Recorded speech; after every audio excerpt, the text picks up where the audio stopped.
Hello, I'm Paige Duncan. I'm the town manager here in Foxborough. And today I'm coming to you from Foxboro Cable Access to talk about Walnut Knoll. That's our newest community here in Foxborough. I'm sure you've all heard about it. You see the work going on up by Walnut Street on 140. That's a traffic signal that will be built in coordination with this project. But we want to dig into Walnut Knoll and let the residents know about this exciting opportunity here in town. So Walnut Knoll is an age-restricted, affordable community, and it's geared for residents 55 and older or disabled. There's two phases, first and second, but right now we're in phase one, which consists of 2 buildings and 140 units. Each building is going to have its own separate lottery, and I'll let Peabody get into that. But when all's done, Walnut Knoll will have 200 apartments, all affordable. The exciting part about this project is local preference. When the zoning board approved this project, they required 70% of the units for the first lease up to be available to Foxborough residents, folks that work in Foxborough, or folks that have Foxborough, children in Foxborough schools. So that really opens up the pool. So you may be eligible, or you might know friends or family that are eligible, even though they don't actually live in town. So once you get in that pool, you get selected out of the first round 70%. And again, I'll let Megan speak to that. But it is a better odds of getting into the project by a local preference. The other key point that I want to make, and I'll let Kevin explain this when we get to him, but this is not a Foxborough Housing Authority project. While it has been worked on through the Foxborough Housing Authority and sits on land leased by the Foxborough Housing Authority, you will notice some slight differences than the way we deal with rentals, or I should say the way they deal with rentals, because it isn't us, it's them. But it is slightly different than Carland and Court or Centennial, but it is affordable, and Megan will explain that.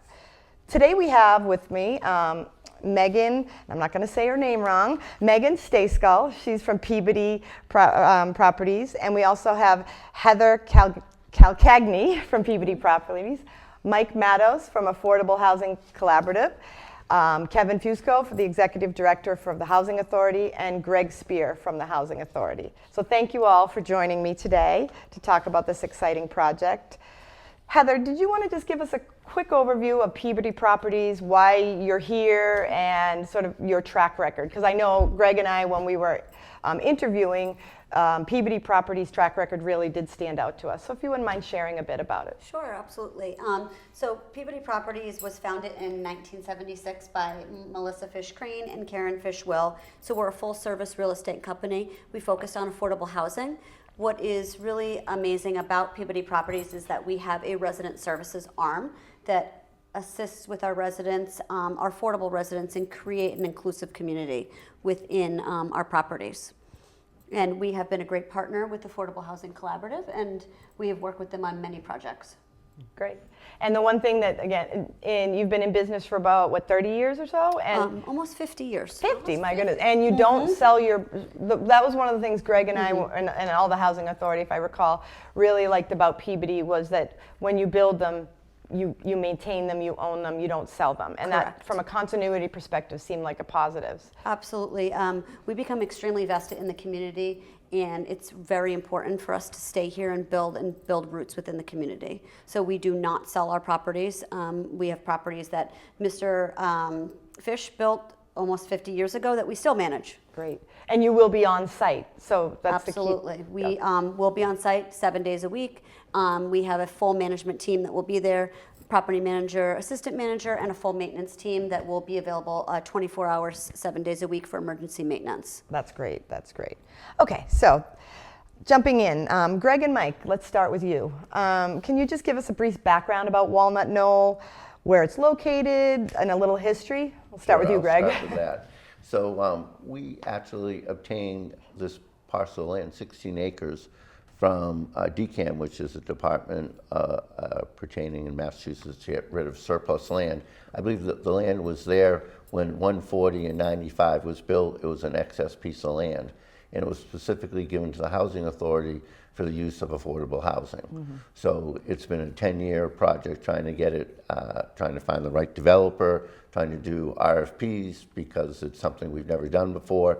And the Housing Authority is prohibited by state law now of doing our own development, so we have to rely on developers. So we work closely with them, as well as trying to coordinate to have 2 traffic signals are going in, one off the exit ramp of 95 heading north to 140, and then one at that very bad intersection of 140 and Walnut Street. So those were challenges as we were trying to do, and we're, as I've always said, the stars and moon lined up for us to be able to obtain the financing, which is almost $5.5 million, to do the sewer extension, which came from Elm Street all the way down Walnut Street, and then cross under 140 to service the development. So it's been a long process. We're so excited. I still can't believe it's almost ready for occupancy, and we're so pleased that we chose the development team that we have, and just been very pleased with the work that's been going on. And it's been an arduous process where Paige, in her previous role as the town planner, and myself, we worked endlessly for 3 years trying to make this happen. So feel very blessed, and probably one of the benefits of COVID is that there was federal and state funding available. So that made this happen. So I'll let Michael talk about. Yeah, Mike, why don't you tell us a little about how when you came into the picture and kind of your role here? Yeah, well, as Heather mentioned, Peabody Properties and Affordable Housing Services Collaborative have a long history of working together for the past 24 years since we were founded as a 501c3. We're a nonprofit organization founded by Ed Fish. Although we're not legally affiliated, we've continued to be strategic partners over that time period and have done lots of developments together. And so this particular RFP that the Housing Authority and the town collaborated on was right in our wheelhouse. As soon as we saw it, we knew that it was a perfect fit for us. We've mentioned this to you, how well thought out we thought it was put together, and it really just helped us to make the story on how we can get this project financed and funded. And it really did come together, Greg, because this project moved at lightning speed. And for good reasons, because, I mean, there was a clear need, it was addressed, we communicated that need to the state, they saw it, they got it, and we benefited from just all of that timing. And I think that at the end result, we're about, right now, just for perspective, we're about 80% complete on building 1 and 65% complete on building 2, which is phase 1 of the project. Phase 2 is to come later, but 141 units in phase 1, and so overall probably 75% complete. It's going to look fantastic when it's done, and I'm sure there'll be some visuals that the audience will get to see, but we're very proud of it, and we're very thankful for the collaboration with the Housing Authority and with the town, so thank you. And the other thing too that's been surprising is it was undeveloped land, and immediately when they cleared the trees, we're like, oh my gosh, it's a beautiful site. And it really has been shocking to see the progression as time goes on, how well it is, because you never know. It was such a densely treed site, to open it up now and see the visibility, the proximity to the highway, and the traffic signal is servicing the entire community. That's been a big thing with the abutters, because it's been such a dangerous intersection. That was rated like one of the top, I think, 3 worst in Norfolk County and Southeast Mass. So it's really addressing a problem that was there. So it's been a win-win. Plus the Housing Authority also owns property on the other side of Walnut Street that the sewer line is going to assist in connecting, all those properties as well. So it's been a win-win for the community. And everybody got behind it. We were through the Zoning Board of Appeals very quickly. We did have several meetings with the abutters, and we tried to address their concerns, and we're excited. I mean, every time I drive by it, I sort of in shock that it's actually happening. So, and it'll be ready for occupancy in September. I'm going off script a little bit, it's a warning, but I did want to point that out as during the neighborhood meetings that we went through, and I think as we see the site develop, I know I can say the aesthetics of it are much different than what you'd expect a standard 3 or 4 story block building. Greg, one of the things I know you were very aware of is to ensure it wasn't 4 stories and to assure the aesthetics fit in with the neighborhood. Can you just talk a little bit Yeah, about sort of how the building looks? The buildings look great. I mean, the way they varied, the different heights of the buildings, the flat roofs, the colors. I mean, everything. We initially had seen it, but you can look at a rendering and say, well, that's okay. But when you drive by and you actually see it, it gets you very excited. They've done a great job with the architectural, part of it and all the amenities, which they'll get into. It's really a lifestyle. It's not just our typical, most of our buildings that we own in the Housing Authority are 50 years old. So this is really a step in the right direction. And we're very excited about the 70% first-time rental. That's one of the reasons we're doing the show today, is to really encompass how we want to have people be able to say, this is a nice community for us to move in, and maybe give up the house they've been in for 50 years and let a young family move into kind of inventory within the community. So we're very excited, and the point of the show is to try to attract more Foxborough residents to be able to come in of all different incomes. There's a lot of people that don't realize that even if you own your own home, you can still qualify, which PPD will get into. So we're very excited, and when you drive by, it puts a smile, at least on my face and Paige's face, to see that it's actually coming to reality. And I'm sure everybody else, but I've had a lot of compliments on it's not your typical building. The colors are very pleasing, and I think when people see the amenities, people are like, when's the model going to open so we can look at it? So I do sneak in from time to time, and we'll be having photographs. They'll be part of this recording to be able to show what it looks like live. Great. Yeah, so folks do know that a lot of work and thought did go into this. So Mike, I've heard it referenced a little bit, September, October, who knows when. Do you know when the first and second building will open? When can folks expect to move in? So right now, as I mentioned, we're at 80% on building 1, 65% on building 2. We're targeting September of this year for building 1 to be complete, and early November of building 2 to be complete. So, and we're on track right now for those dates, to hit those dates. So we're very excited.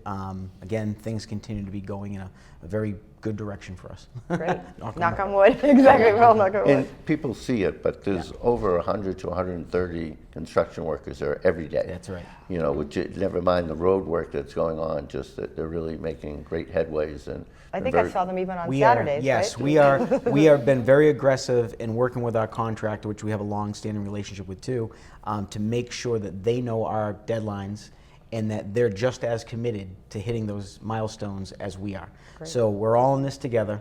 We're all shooting for the same goal here, and that's what I meant by it's all kind of coming together, that we're all rowing in the same direction. And so far, so good. Love that. We're on target. Great. Yep. All right, so now we're over to Megan. Megan is the money person. She knows all the tea that everybody wants. So Megan, who's eligible to live in Walnut Knoll? And can you just talk a little bit about the income levels and the requirements? Because I've seen on social media and I've heard questions, folks are used to the old way of 30% and, really low income. Folks have had some reaction to the varied rents in here. Could you just talk a little bit about this product and why it differs and how it prices out? Absolutely. So to start, this project has many layers to it. So we base our income limits off of the area median income. So the income the area average makes. And for this particular property, we're going to have an 80% layer in that first building, and then in both buildings a 60% layer, 50% in the first building, and both buildings will have a 30%. Now these percents are of that area and median income. So these are the percentages of what the average in this area makes, the average household.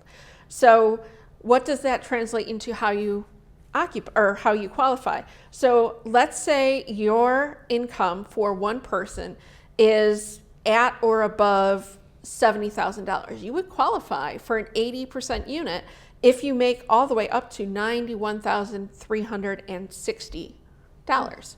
Now for the 60% units, which is a big portion of all of the buildings, you are going to need to make less than $68,520 for one person and $78,360 for two people.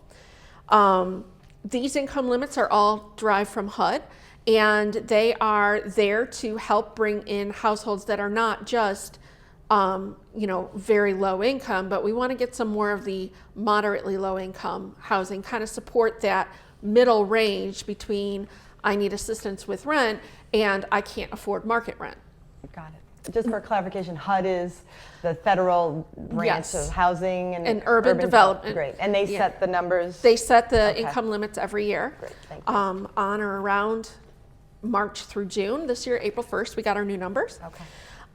The other thing to know is that our rents are reasonable within. If you're obviously 30%, we will have as income-based rents. So that means that your income will drive your rent amount, and it'll be calculated out to a formula that we know and will help you understand when you get to that point.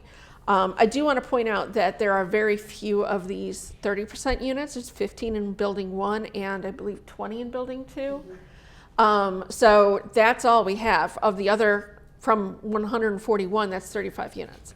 The rest of them, if you are in a 50% unit, which we only have a handful of, your rent would be $1,530. But if you're in those 60% and 80% units, those where your income is a little bit higher, you have a bit more, whether it be retirement or a job or any of that, your rent would be $1,835 for that 60% unit, and then $2,100 for that 80% unit. So there's a lot of room for a larger base of population, and not just those that really need help with their rent. So I think we might want to dig into this a little bit, because I do believe that that's what's confusing folks. Yes. When they think of housing authority, which I realize it's a different product, but it stemmed from the housing authority on housing authority land. But this is the only way to build housing now, right? You can't build any housing, Greg. Tax credit. So tax credits are the way to do it, and that dictates everything you're doing. This isn't something you choose, correct? I mean, is this all sort of guidance from the federal and the state tax credits? Is that what guides your pricing? To some degree, yes. Okay. There are many funding layers, different Okay. programs that we go in for funding on, and all of them have a tiny piece of the pie to determine whether or not your rent is going to be X or Y or Z. In this particular case, our 50% aren't coming from tax credit necessarily, but our 60% are.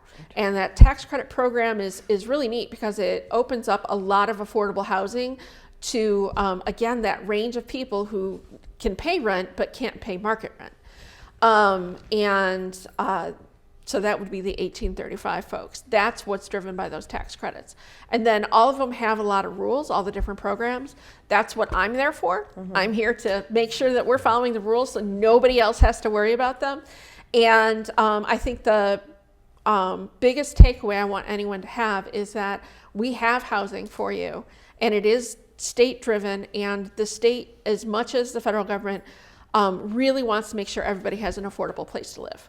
And that's why they have these programs out there. Great. So Megan, can I just interrupt, because one of the other confusing parts is, let's say, and I'm just using an example, someone sells their house for $600,000, they have a $100,000 mortgage, so they have a $500,000 asset. So even with $500,000 in assets, you can still qualify for the affordable part, provided your income is under the median income. It probably is like 100,000, something like that, just for rough numbers. Yeah, rough numbers. Absolutely. So assets are taken into account in the sense that when you have an asset, it's something that could derive money for you as an income, whether it be interest or dividends, or there's a lot of different things that can be part of that. And we're only looking at them not for the value, although we do track the value of it, but more for what that value could get you if you turned it into cash, which is the definition of an asset. An asset is something of value that you have that you can turn into cash. Now, this doesn't include personal property like cars or jewelry or anything like that, but it does include your bank accounts, your checking accounts, your savings, the value of a house. You can still own that house and get qualified for this unit. If you're using that house as like a rental, you're going to rent it to your children or to a friend of the family, or to you have a official setup way to rent it, we will count that income from the rent as part of your income, although we do make sure that we allot for your maintenance and management fees. But you could still qualify if you have that rent as your main portion of your income. So yeah, there's a lot of nuances to it, but when it comes down to assets, especially the ones that I know a lot of people are really worried about, we don't have a limit to the value of your assets. We have a limit to your income only. And while we'll take the interest dividends that you could make off of turning all of it into cash as a income, generally most people are going to have less than a couple $1,000s worth of income from it at most. And generally I'll say less than $100 is what I see most common. So That's really helpful because I think So that's just to the big key. let people understand the same example, so if someone has a $500,000 basically in equity, they put it in a CD and getting 4%, so they'd be making $20,000 plus whatever their Social Security is, so they'd be $40,000, $50,000 in income. That would qualify them to move in even with a $500,000 in the, so that's where the confusion comes in. A lot Yeah. of people don't understand if they sell their house and have that sort of equity, they can still qualify. Absolutely. So I thank you for addressing that, because that is a confusion that Yeah. people have. And I can completely understand that. It is a very confusing mix of factors into qualification. But I really think it's important to know that, you know, if you have any question or any worry about whether or not you're going to qualify, the best thing you can do for yourself is put that application in and get into our lottery or get into our post-lottery wait list, and we will absolutely be looking at that and let you know. And we do kind of a pre-screening right at the beginning of our interviews where we look at your whole picture, run some rough numbers before anyone has to fill out gobs of paperwork, and let you know whether it looks like you might qualify or you won't qualify or somewhere in between. So it's definitely something you would get an answer to pretty quickly in the process. But yes, I do want to reiterate, if you have money into a CD account or into stocks or into just a plain savings account, however you hold your money, while we'll be looking at the value of the asset just to track what you could turn into cash, we're not going to have that asset value make you not qualify. The income derived off of those, your 4% interest rates, your dividends from stocks, your interest from stocks, a lot of different ways that you can have money coming from your assets. We count that as your income, not the asset value itself. And that piece of it, again, it's going to be a portion of it. So you could have, I actually had someone move into a senior property 2 years ago that had over $1 million in assets. And they qualified just fine because of the way that that asset was set up. They weren't getting a high interest rate, and what interest they did give didn't make them go over income because they were only on Social Security. Great, this is very helpful. And I think that is the big That's question the out big there. confusion Yes. is that specific part that people think just because they own their house with minimal mortgage that they can't qualify. So Yes. that's the reason why we want to entice people Yes. to fill out their applications. And I should add in there, if you own a house that you're getting rent from, and you keep owning that house, the value of your house, we do take out your current mortgage owed, so that brings the value of the house down. We're only counting what you would get in cash if you were to sell it. So even having a house doesn't necessarily disqualify you that if you're going to keep it. And if you have a house now and you're planning on selling it, that's totally fine too. Both what you get from the house from the sale and having the house at the same time are just simply considered assets. And again, all we're looking at for the value of it, how much you're going to get if you turn it into cash and how much interest that would get if you put it into a savings account. And we all know it's very little, isn't it? Very little. Yeah. When it comes to It's more than it savings was, accounts, but it's yeah. still not enough. Yeah. We're going to jump into the site for a second, but I wanted to ask Kevin a question that came up. Kevin, you had mentioned when we were just talking about the key aspect of this, that a lot of folks are trying to get into the system. Do you want to kind of elaborate on why you think this product might help Sure. some of our residents? So it's a fantastic tool to add to the Foxborough Housing Authority's toolbox. So where our rents might be less in some circumstance, the flip side to that is our wait list is years long. So if you apply for senior housing, disabled housing, you could be on that list for 5 or 10 years before your name comes up. And I have so many frustrated people, and it's frustrating for us, who say, I can't wait that long, I need something sooner. So the ability to have something to show them beyond Foxborough Housing Authority to say, our wait list is years long, but in just a few months, Walnut Knoll will be enrolling in housing people, and to hand them the application or refer them to the website, you see this look of relief on their face because they come in saying, I can't wait 5 years, what am I going to do? So having that option, having that extra tool in our toolbox is just fantastic. It makes us happy, it makes them happy that they may not have to wait years before they're housed. No, that's very valid. Yeah. Thank you for that. And we do welcome housing choice vouchers from any housing authority. Yep. That is something that we do accept, and it covers the rent Yep. for the 60% units Yeah. Okay. as well, which is the bulk of what we have. Right. Okay. Yeah. So if you have a voucher, Okay. please apply. Yes. All right, so now we're going to turn over to the site. And Heather, the apartments are 1 bedroom. There are no plans for 2 bedroom, correct? They're Correct. all 1 bedroom. Can you just talk a little bit about the layout and what the amenities and what the residents can expect living in Walnut Knoll? Yeah, absolutely. So they are all 1 bedroom, 1 bathrooms. We have no intention of having any 2 bedrooms. That is a question I get quite often.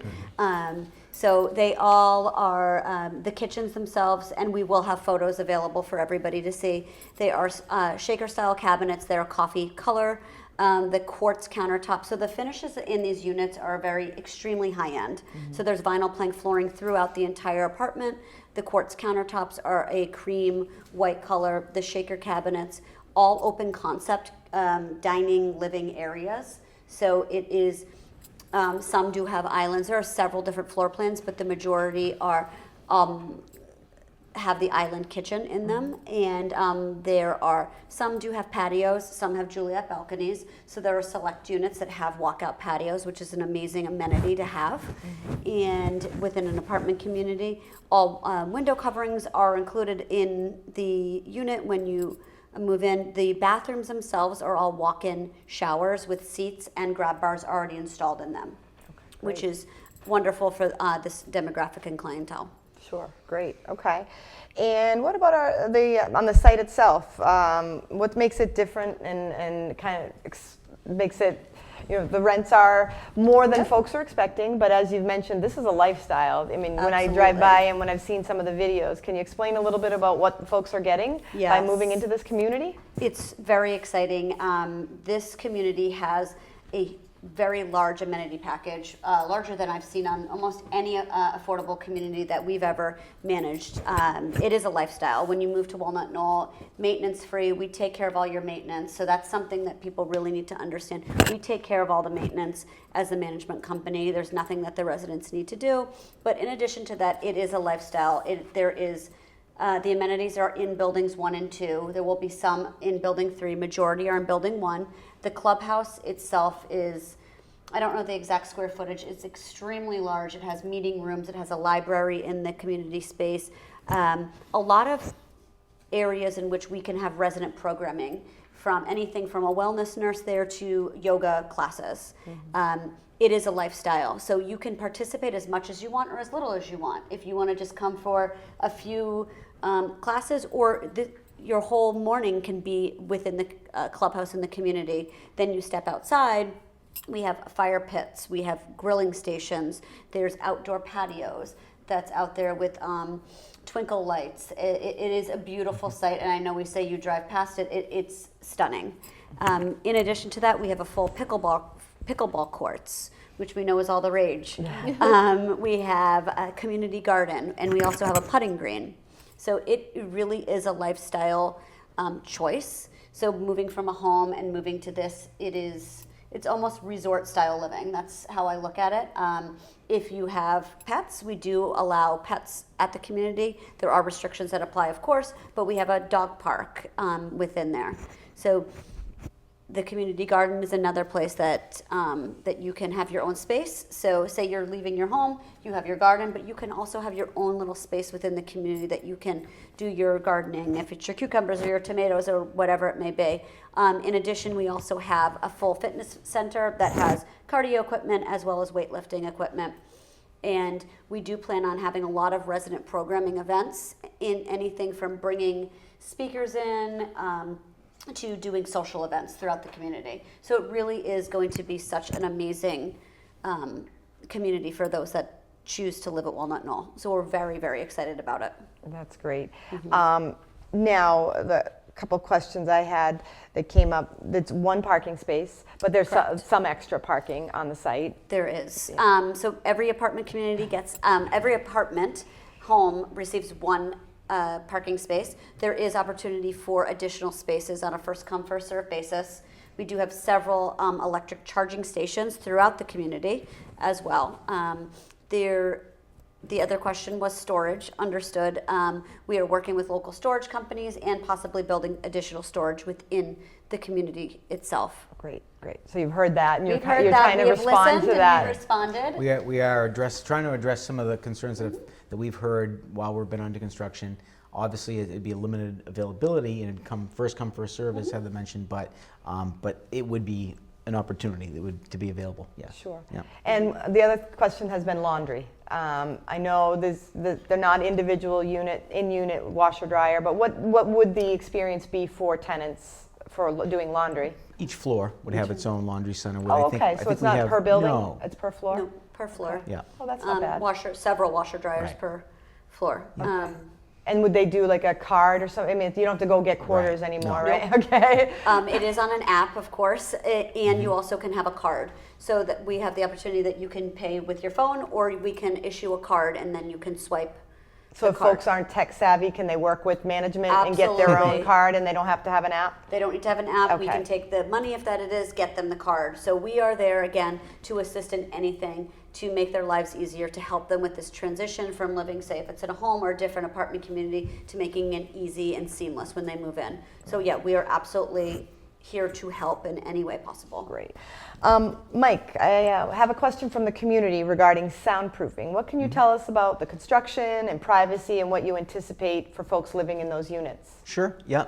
So these are very efficient and very well designed units. And one of the things that we're doing is in between each floor there will be, in addition to the finished flooring, underneath that there will be insulation. There will be 1 1/4 inch gypcrete, as well as a sound mat. So there will be some sound attenuation that will be able to absorb some of the sound between floors. And then sort of vertically, we have double studded walls with gypcrete and insulation in between. So there will be a higher level of insulation and absorption of sound in this particular building, just because of a lot of the energy efficiency of the building that we're adding into it. So.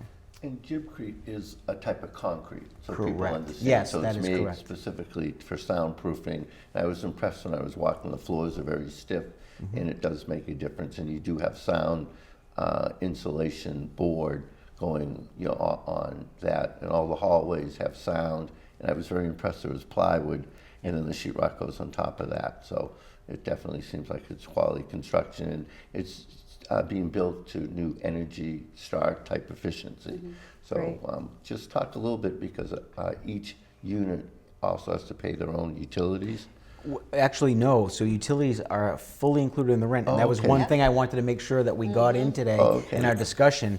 So again, so folks out there know that the rents that Megan labeled or listed for you includes your utilities. That's a selling point, a big selling point. Electricity? Electricity, water, All everything is utilities. included. Heat. Everything? Wow, I didn't So realize it's that. all in one. I Okay. didn't realize that. I didn't realize that either, the electricity part. That's a big. So the 1835, that includes all utilities included. You don't have to pay any other, except your cable and your internet bill. That's on Right. your own.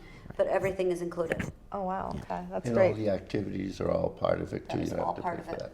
So that's a big lifestyle thing. So And we obviously should- it's central air conditioning, so in the Right, summer, correct. Absolutely. these folks are going to have air conditioning and it's going to be included in the rent. That's a Correct. big, that's Yeah. that's this day and age. Well, Greg jumped ahead, so that was my next question. I think so. Yes, it mentions that heat, hot water, electricity, and trash are all included. So Greg, I know there's been some concerns around traffic. Can you confirm about whether the signals will be open Gosh, and, this or has been- open operational? So the signals are actually under construction right now. They took the winter off because they got the intersection completed along with the turning lanes and all that for the winter. They just started back up there. So our situations, their approvals are contingent upon the traffic signals working before they get their occupancy permit, as well as the sewer line, which has already been connected. So everything's under construction. There's been all sorts of rumors that they're not going in. They took the winter off just because the winter closed in on them, but the signalization's going in. And for people that didn't know, they actually redid the off-ramp from 95 to 140. That off-ramp was redesigned and rebuilt to have it have a little bit longer area before they get to the traffic signal that will be there. So there'll be 2 traffic signals going in. They're right on target, everything is ready to go, and everything should be up, I would say, within the next 3 to 4 weeks. Chris Gallagher, our DPW director, I believe, said that he was told that Walsh, the contractor, will be done by June 30th. So, yeah, that's our current target. Obviously, things can change, but I know they're working towards that goal. That's great. All right, Heather and Megan, when will the lotteries for Building 1 and 2 occur, and how does the process work? All right. Lottery for Building 1 will occur May 20th. Okay. If anything were to change that date, it would be at our website, livewalnutknoll.com. However, we're targeting that date. And that's just for Building 1. So Building 1's lottery application period ended on Friday. But we are still accepting applications for the post-lottery waitlist. That's a waitlist that'll be first come, first serve. I will tell you that I fully expect to run through the waitlist we have for the lottery before we finish filling the 2 buildings. So, you know, if you are still interested in Building 1, please apply. We'll happily get you set up on the first come, first serve waitlist, and we will make sure that that's available. For Building 2, you can put in your application through June 29th to be part of the lottery. And then the lottery for that will happen on July 18th. Okay, great. And Heather, is there going to be a model unit? It's hard to know where you're going to be living if you've never seen anything. And we've seen renderings and whatnot, but do you have any way for folks to actually see a unit before they move in? We do. Of course, everybody wants to see their home. I mean, this will be your home. You need to see it before you move in. So 100% you will be able to view your unit, several units to choose from. We will not be just assigning you an apartment.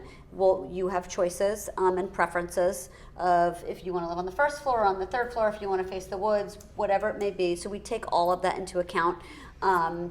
We have our graphs and our systems of trying to place everybody where they need to be. That being said, right now I'm working on, we have photos, actual photos of the units. We have some units that are almost complete that we will be releasing those photos this week, which will be really nice for everyone to see a non-rendering. Renderings are really great. They've come a long way, but people want to see the actual unit. That being said, we are working with our construction company to be able to get into the building for hard hat tours, hopefully in July. Okay. So keep that in mind. It will be in the summertime in July, but we need to secure the site. We need to make sure that it's safe for everybody to be there. We will have certain days of the week and times of the week that we will have reserved for tours. Those would be for individuals that are approved and going through the process with us. Yeah. So not everybody off the street, those that are Yeah. in Correct. the queue, shall we say. Exactly. Okay. Yep. Okay, well, we're coming to the end now. Is there, if someone wants to apply still, or if they have information, do you have a local presence? you don't want them to go to the housing authority, I assume, right? So don't go to Kevin, because he's just going to send you to Walnut Knoll. So how do folks, I know the website, but is there Yep. any other way that folks can come visit with you or whatnot? The best would be you can apply online through our website. We do have at Town Hall, there are applications, at the library are applications, at the Housing Authority there are applications. So all of those, and going to the website is probably What's the the best. website again? LiveWalnut.com.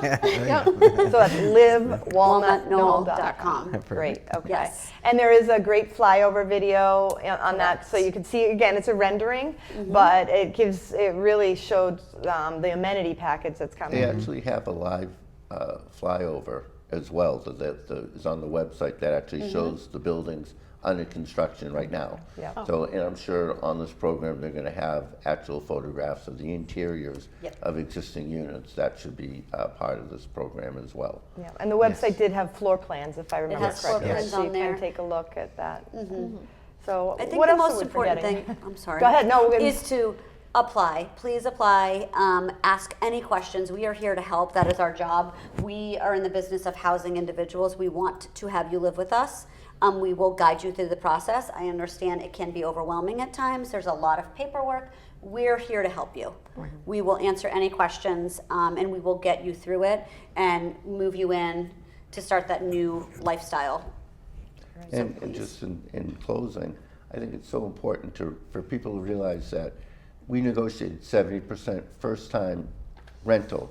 So after they've been rented, Foxborough loses that priority. It Yes. gets opened up to a state list. So really trying, that was a reason for this program, is to try to get as many Foxborough residents to at least look at it and see if it's the right fit for them for all different levels. So even if you're coming from a lovely house, it's time to downsize. And the other thing that people have to realize too is you're with other people, other peers. You're with other community people that have the same health issues, the same aging in place, and this should be able to, take you there rather than live in your house where you don't have that ability to have socialization. And I know firsthand, my mom's 96, she's in a community development, and it's so important at that age because you've got similar issues going on. So it's nice to have it, hopefully meet new friends and new lifestyle. That will be really important for Foxborough to have such a new facility here in our own backyard. Well, I don't think anybody could say it better than that, Greg. Yeah. I think you just described community, Greg. Right. The sense, and the other thing too is we have a new senior center that's opening up. Community center. Community Community center, center, a senior community center Yeah. that's opening up, which is also great. And rumor has it that there'll be Peabody's leasing the old senior center to help with the transition for people to use to apply. So we're very excited how this has all kind of come together. Yeah, great. Well, thank you, everyone. This is very exciting. you. We're so Thank you, thankful Paige. that you're in town, and we look forward to all your exciting work with our future community members, existing and proposed. So thank you, everyone, and thank you, Foxborough, and please do livewalnutknoll.com. Thank you. Thank you. Thank you. Thank you. Thank you. Thank you.